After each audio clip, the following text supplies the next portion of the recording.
আমন্ত্রণ রাতের বাংলার সঙ্গে আছি আখতারুজ্জামান টিটন। শুরুতেই সংবাদ শিরোনাম। শেখ হাসিনাকে ভারত ফেরত না দিলে প্রত্যর্পণ চুক্তি লঙ্ঘন হবে বললেন আইন উপদেষ্টা। ইন্টারপোলের মাধ্যমে ইতোমধ্যে রেড অ্যালার্ট জারি। গণহত্যা, গুমসহ মানবতা বিরোধী অপরাধকারীরা নির্বাচনে অংশ নিতে পারবে না বললেন বদিউল আলম। বিগত 3 কমিশনের বিচারের সুপারিশ। এবং অনির্বাচিত সরকারের চেয়ে নির্বাচিত সরকারের গ্রহণযোগ্যতা বেশি বললেন ফখরুল। অতি বিপ্লবী হয়ে নৈরাজ্য সৃষ্টি হয় এমন কিছু করা ঠিক হবে না। শিরোনাম দেখছিলেন, এবারে বিস্তারিত। ওয়ার্ল্ড ইকোনমিক ফোরামের সম্মেলনে যোগ দিতে সুইজারল্যান্ডে পৌঁছেছেন প্রধান উপদেষ্টা ডক্টর মোহাম্মদ ইউনূস। বাংলাদেশ সময় মঙ্গলবার বিকেল 5:25 জুরিখ বিমানবন্দরে পৌঁছায় প্রধান উপদেষ্টাকে বহনকারী বিমান। সেখানে ডক্টর মোহাম্মদ ইউনূসকে স্বাগত জানান জেনেভায় বাংলাদেশের স্থায়ী প্রতিনিধি তারেক মোহাম্মদ আরিফুল ইসলাম। সুইজারল্যান্ডে ইকোনমিক ফোরামের সম্মেলনের ফাঁকে প্রধান উপদেষ্টা ডক্টর মোহাম্মদ ইউনূসের সঙ্গে বৈঠক করবেন জার্মান চ্যান্সেলর উলাফ শলৎস, বেলজিয়ামের রাজা ফিলিপ ও থাইল্যান্ডের প্রধানমন্ত্রী পেতংতার্ন সিনাওয়াত্রা। এছাড়া সফরে বাংলাদেশ বিষয়ক একটি সংলাপে যোগ দেবেন প্রধান উপদেষ্টা। সেখানে ব্যবসায়ী নেতাদের পাশাপাশি বিভিন্ন আন্তর্জাতিক প্রতিষ্ঠানের প্রতিনিধিরা উপস্থিত থাকবেন। ভারত শেখ হাসিনাকে ফেরত না দিলে প্রত্যর্পণ চুক্তি লঙ্ঘন হবে। ইন্টারপোলের মাধ্যমে ইতোমধ্যে রেড অ্যালার্ট জারি করা হয়েছে। প্রয়োজনে আন্তর্জাতিক অঙ্গনের সহায়তা নেবে বাংলাদেশ বলেছেন আইন উপদেষ্টা ডক্টর আসিফ নজরুল। সচিবালয়ে সংবাদ সম্মেলনে তিনি আরও জানান, সাইবার আইনের সকল মামলা প্রত্যাহার করা হবে। সেই সঙ্গে আওয়ামী লীগ আমলের রাজনৈতিক ও গায়েবী মামলাগুলো প্রত্যাহারে আগামী 1 সপ্তাহের মধ্যে উদ্যোগ নেওয়া হবে, যা ফেব্রুয়ারি নাগাদ সম্পন্ন হবে। অর্ণব নাসির জানাচ্ছেন বিস্তারিত। সুপ্রিম কোর্টে বিচারপতি নিয়োগের গ্যাজেট বিষয়ে অবহিতকরণে রোববার সচিবালয়ের সংবাদ সম্মেলনে কথা বলেন অন্তর্বর্তী সরকারের আইন, বিচার ও সংসদ বিষয়ক উপদেষ্টা ডক্টর আসিফ নজরুল। অতিরিক্ত বিচারপতি থাকা বিচারক নিয়োগে নতুন অধ্যাদেশের কথা জানান আইন উপদেষ্টা। বলেন, জুডিশিয়াল অ্যাপয়েন্টমেন্ট কাউন্সিল গঠন করা হবে, নিশ্চিত করা হবে স্বচ্ছতা ও জবাবদিহিতা। সুপ্রিম কোর্টে বিচারক নিয়োগ অধ্যাদেশ 2025 আজকে গেজেট নোটিফিকেশন হয়েছে। দক্ষ, অভিজ্ঞ, দল নিরপেক্ষ এবং প্রকৃত যোগ্য ব্যক্তিরা উচ্চ আদালতে বিচারক নিয়োগ হবে। এ সময় সাইবার সিকিউরিটি অ্যাক্টের আওতায় মুক্ত মত প্রকাশ সংক্রান্ত মামলাগুলো 2 সপ্তাহের মধ্যেই প্রত্যাহার করা হবে বলে জানান আইন উপদেষ্টা। এই 332টি স্পিচ অফেন্সের মধ্যে পাবলিক প্রসিকিউটরের মাধ্যমে ইতিমধ্যে 113টি মামলা প্রত্যাহার করা হয়েছে।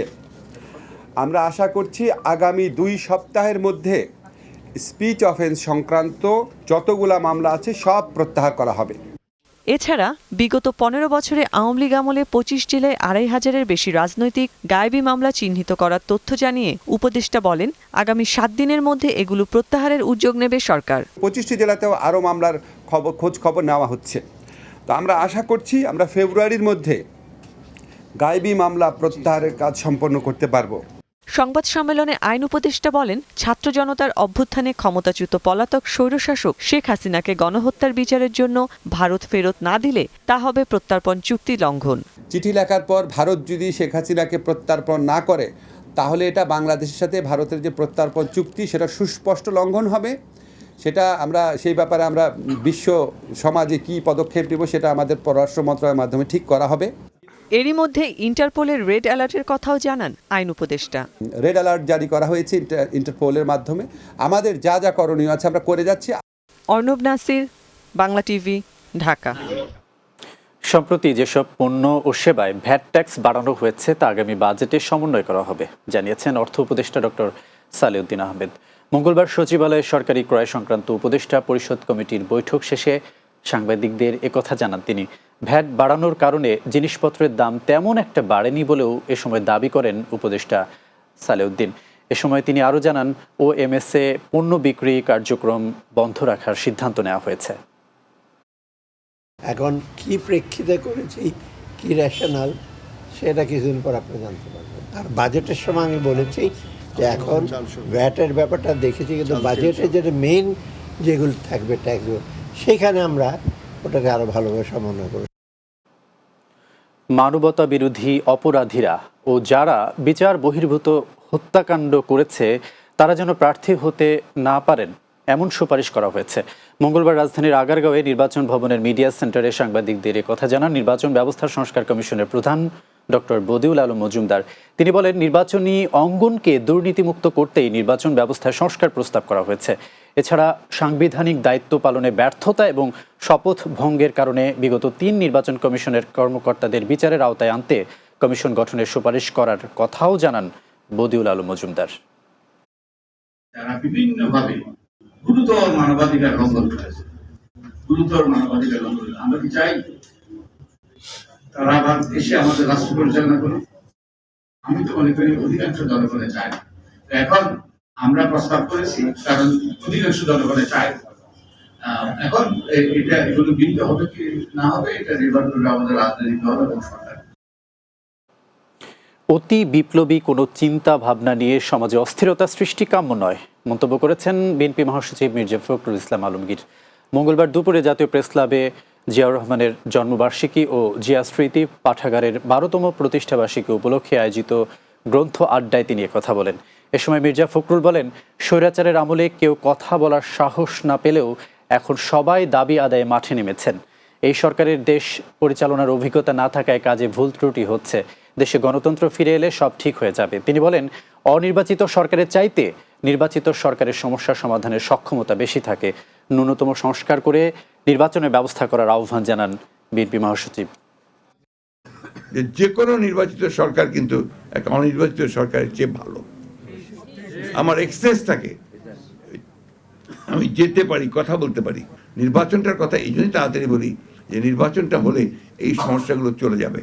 ন্যূনতম যে সংস্কারটা প্রয়োজন সেটা করে নিয়ে নির্বাচিত করলে সমস্যাটা অনেকটা সমাধান হবে।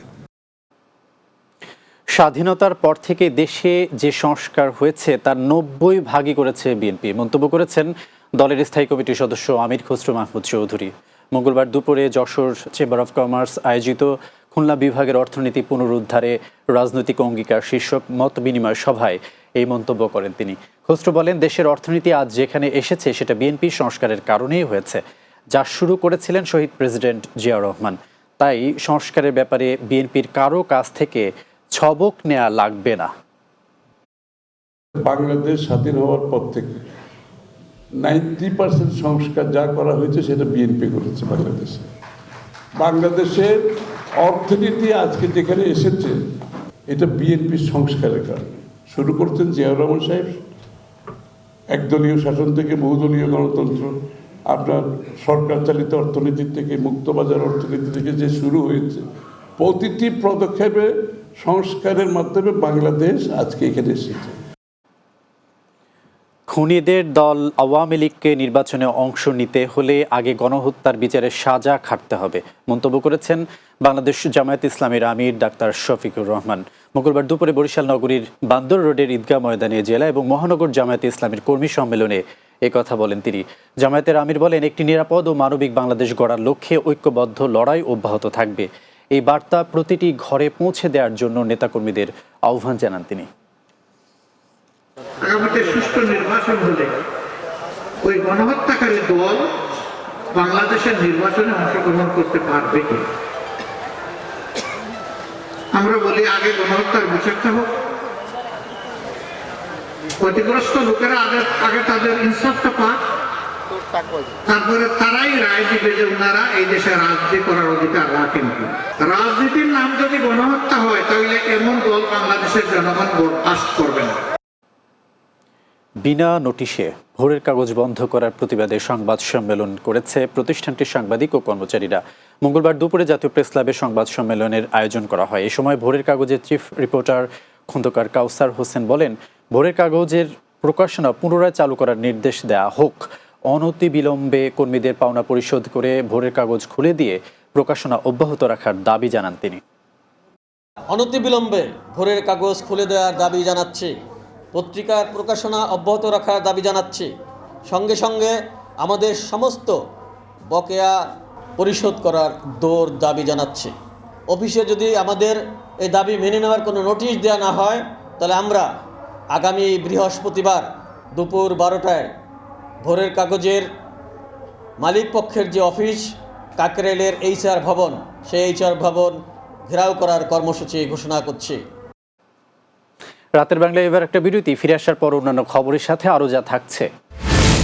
ইউনিফর্ম পরিবর্তনের পর পুলিশ বাহিনীর সকল ইউনিটের সদস্যরা একই পোশাক পরবে, জানালেন ডিএমপি কমিশনার।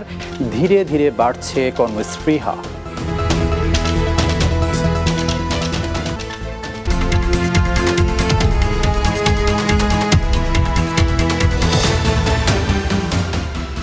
বিরতির পর রাতের বাংলায় স্বাগত আরও একবার। ইউনিফর্ম পরিবর্তনের পর পুলিশ বাহিনীর সকল ইউনিটের সদস্যরা একই পোশাক পরবে, জানিয়েছেন ঢাকা মহানগর police DMP commissioner Sheikh Mohammad Sajjad Ali. মঙ্গলবার দুপুরে বাংলাদেশ ক্রাইম রিপোর্টার্স অ্যাসোসিয়েশন ক্র্যাবের নবনির্বাচিত কার্যনির্বাহী কমিটির নেতাদের সঙ্গে মত বিনিময় সভায় কমিশনার একথা জানান। তিনি বলেন, পুলিশ সদস্যরা ধীরে ধীরে স্বতঃস্ফূর্তভাবে কাজে ফিরছেন। এ সময় রাজধানীর উত্তরা পূর্ব থানা থেকে পলাতক সাবেক ওসি শাহ আলমকে গ্রেপ্তারের বিষয়ে পুলিশ বাহিনী তৎপর রয়েছে বলে জানিয়েছেন ডিএমপি কমিশনার। বলেন, জামিনে মুক্ত হওয়া শীর্ষ সন্ত্রাসীরা পুলিশের নজরদারির আওতায় রয়েছে। এছাড়া ক্র্যাবের আহ্বানে সাংবাদিকদের 24 ঘন্টা তথ্য সেবা দিতে ডিএমপির মিডিয়া বিভাগে আলাদা একটি হটলাইন চালুর উদ্যোগের কথাও জানান পুলিশ কমিশনার। সভায় উপস্থিত ছিলেন ক্র্যাবের সভাপতি মির্জা মেহেদি তমাল, সাধারণ সম্পাদক এম বাদশাহ, সহসভাপতি ওমর ফারুক আল হাদি সহ কমিটির অন্যান্য নেতৃবৃন্দ। হচ্ছে আপনাদের কর্মকর্তাদের কথা বলাটা এনশিওর করতে হবে। আপনি যখন তথ্য দিবেন, সঠিক তথ্য যদি আমি না দিই, আপনি আমাকে লাইব্রেরি করবেন। আপনি যখন তথ্য দিচ্ছেন না, আপনি নিশ্চয়ই জানেন যে তখনই তথ্যটা কিন্তু ভুল হওয়ার সম্ভাবনা থাকছে বেশি। কাজের গতি প্রকৃতি একটু ভিন্নতা হলেও আপনাদের সাথে আমাদের লক্ষ্যটা কিন্তু এক। আমরা কিন্তু একই কাজ করছি, আমরা লিগে কাজ করছি, আপনারা সরাসরি মাঠে কাজ করছি। আমরা 2 লক্ষ ইউনিফর্মধারী লোক, আমরা বিভিন্ন ইউনিটে যে পোশাকের ভিন্নতা সেটা থাকবে না, আমরা একই পোশাক সবাই। আমরা শীর্ষ সন্ত্রাসীর ব্যাপারে অনেক আছি, সচেতন আছি বা চেষ্টা করতেছি, তারা করবো ইনশাল্লাহ। রিডিফাইনিং ফিউচার টুগেদার এই স্লোগানে অনুষ্ঠিত হলো দেশের সুপার ব্র্যান্ড ওয়ালটনের স্মল অ্যাপ্লায়েন্স নেটওয়ার্কের পার্টনার্স সামিট 2025। শনিবার গাজীপুরের চন্দ্রায় ওয়ালটন হেডকোয়ার্টার্সে স্মল অ্যাপ্লায়েন্স নেটওয়ার্কের পার্টনার্স সামিট 2025 উদ্বোধন করেন ওয়ালটন হাইটেক ইন্ডাস্ট্রিজ পিএলসির চেয়ারম্যান এস.এম. শামসুল আলম এবং পরিচালক তাহমিনা আফরোজ তান্না। ওয়ালটন হোম ও কিচেন অ্যাপ্লায়েন্সের সিবিও মুস্তফা কামালের সভাপতিত্বে সম্মেলন সঞ্চালনা করেন জনপ্রিয় চিত্রনায়ক আমিন খান। সম্মেলনে প্রথমবারের মতো দেশে তৈরি ফ্রন্ট লোডিং সমৃদ্ধ 3টি মডেলের কমার্শিয়াল ওয়াশিং মেশিন উদ্বোধন করা হয়। এছাড়া 2024 সালে ওয়ালটন স্মল অ্যাপ্লায়েন্সের বিক্রয়ের সফলতার জন্য 49 জন ডিস্ট্রিবিউটর ও বিক্রয় প্রতিনিধিকে পুরস্কৃত করা হয়। সিটি ব্যাংক পিএলসির মাধ্যমে শুরু হলো আকিজ তাকাফুল লাইফ ইন্স্যুরেন্স পিএলসির পলিসি বিপণন। রোববার সিটি ব্যাংক তাদের বিজয়নগর ইসলামী শাখায় গ্রাহকদের মধ্যে পলিসি বিপণন কার্যক্রম শুরু করে। বিমা ও ব্যাংকিং খাতে পারস্পরিক সহযোগিতা এবং উদ্ভাবনের এক নতুন দিগন্তের নাম ব্যাংক ইন্স্যুরেন্স। এ সময় উপস্থিত ছিলেন সিটি ব্যাংকের উপব্যবস্থাপনা পরিচালক ও রিটেল ব্যাংকিং প্রধান মোহাম্মদ অরুফ হায়দার এবং পিএলসির ডিএমডি ও chief corporate officer Mohammad Masuduzzaman Khan সহ ঊর্ধ্বতন কর্মকর্তারা।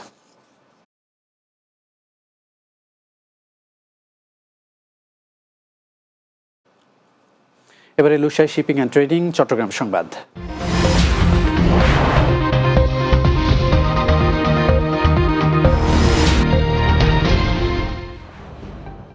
বাণিজ্যকে রাজনীতির সাথে মেলানো হচ্ছে না জানিয়ে দাম সাশ্রয়ী বিবেচনায় পণ্য আমদানি করার কথা জানিয়েছেন খাদ্য উপদেষ্টা আলী ইমাম মজুমদার। দুপুরে চট্টগ্রাম বন্দরে মিয়ানমার থেকে আমদানি করা চাল খালাস কার্যক্রম পরিদর্শনে গিয়ে সাংবাদিকদের প্রশ্নে এই মন্তব্য করেন তিনি। এ সময় উপদেষ্টার সাথে ছিলেন খাদ্য মন্ত্রণালয়ের ঊর্ধ্বতন কর্মকর্তারা। এর আগে তিনি বন্দর জেটিতে আমদানি করা 22,000 মেট্রিক টন আতপ চাল খালাসের কার্যক্রম পরিদর্শন করেন। এটি অন্তর্বর্তী সরকারের মায়ানমার থেকে আমদানি করা চালের প্রথম চালান।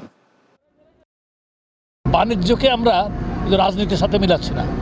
ভারত যেহেতু আমাদের নিকটতম প্রতিবেশী এবং ওখান থেকে আমদানি খরচ তুলনামূলকভাবে কম, তুলনামূলক সস্তা দামে পাওয়া যায়, সুতরাং ওখান থেকে আসাটা অব্যাহত আছে, এটা আমরা ওয়েলকাম করছি। পাশাপাশি মিয়ানমার কিন্তু তার চাল বিক্রির ব্যাপারে আরও চাল বিক্রি করতে চাচ্ছে তারা আমাদের কাছে। আমরা যে 1 লাখ টনের চুক্তি করেছি, আরও চাল তারা বিক্রি করতে যাচ্ছে, আমরা সেটা বিচার বিবেচনা করে দেখব। চট্টগ্রামের শাহ আমানত আন্তর্জাতিক বিমানবন্দরে অগ্নি নিরাপত্তা মহড়া অনুষ্ঠিত হয়েছে।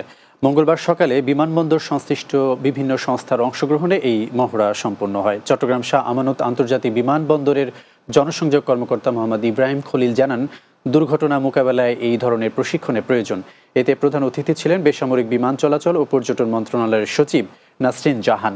বিশেষ অতিথি ছিলেন সিভিল এভিয়েশনের chairman air vice marshal Manzur Kabir সহ অন্যরা। চট্টগ্রাম সিটি কর্পোরেশনের মেয়র ডাক্তার শাহাদাত হোসেনের সাথে সৌজন্য সাক্ষাৎ করেছেন বাংলাদেশ সুফিবাদী ঐক্য ফোরাম কেন্দ্রীয় নেতৃবৃন্দ। বিকেলে চট্টগ্রাম সিটি কর্পোরেশনের কনফারেন্স হলরুমে এই সাক্ষাৎ করেন।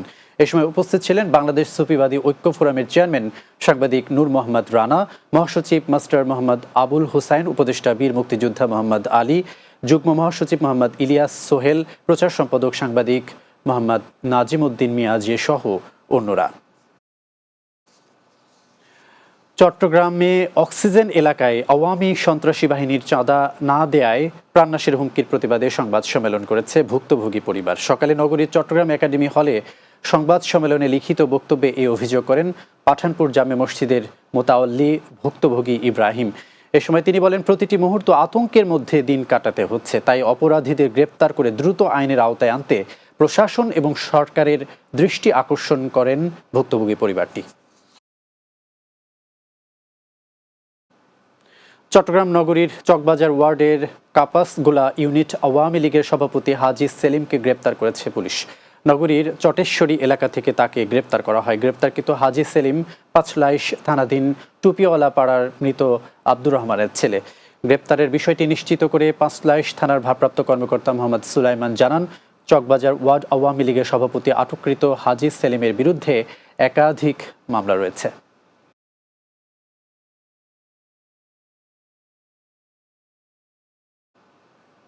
রাতের বাংলা নিচ্ছে আরো একটি বিরতি, ফিরছি কিছুক্ষণ পর। বাংলা টিভির সাথেই থাকুন।